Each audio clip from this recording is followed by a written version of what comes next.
Education Cabinet Secretary Professor George Magoha has scoffed at those opposed to the manner the new curriculum is being implemented.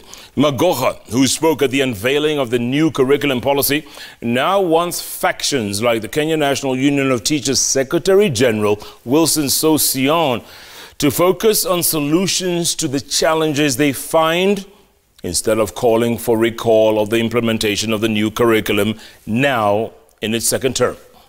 Let's get more from our very own Sam Gituku.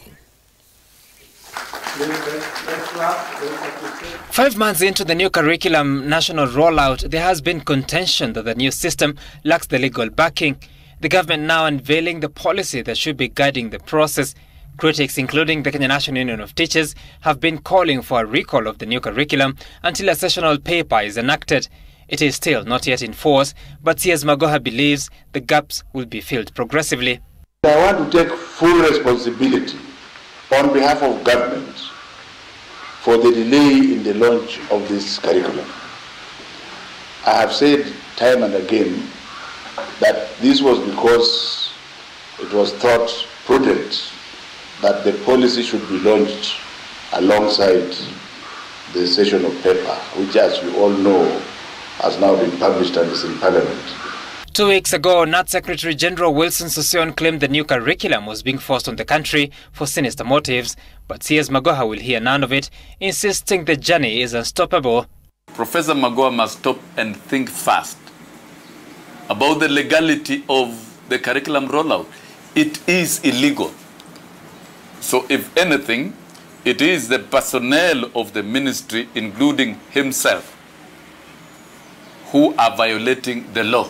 But if you give birth to a child who is premature, do you say, no, let the mother go back to the theater and put the child back into the womb so that it can develop, or do you put the child in an incubator? No, this is what we are dealing with here. So all this nonsense of saying, oh, this and this, and it is not going to happen. The new curriculum policy details goals and strategies of achieving competency-based training at all levels of education. The policy laying grounds for development of strategies that nurture creativity and innovation, identify and nurture talents of learners early, and to do so, the curriculum will require close supervision of teachers and learners, with technology highlighted as a key driver for innovation. And for as long as the curriculum is illegitimate, we are urging teachers to teach in their current pedagogical methods of teaching and drop CBC forthwith. If you have something better, why don't you tell us what it is, or shut up? With the 2663 curriculum intended at holistic development of learners, the question of examinations has been addressed.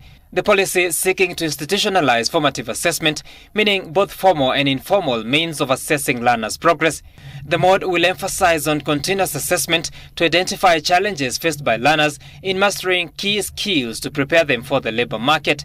But the stern seers admitting shortcomings in how the government has been handling its communication. Communication perhaps is our weakest point, and we are going to ensure that now every Kenyan public knows precisely what we are doing, so that those who are spreading propaganda can be known, because we are going to give you facts and figures. The new national curriculum policy is elaborate on what needs to be done to ensure success of the implementation of the new curriculum.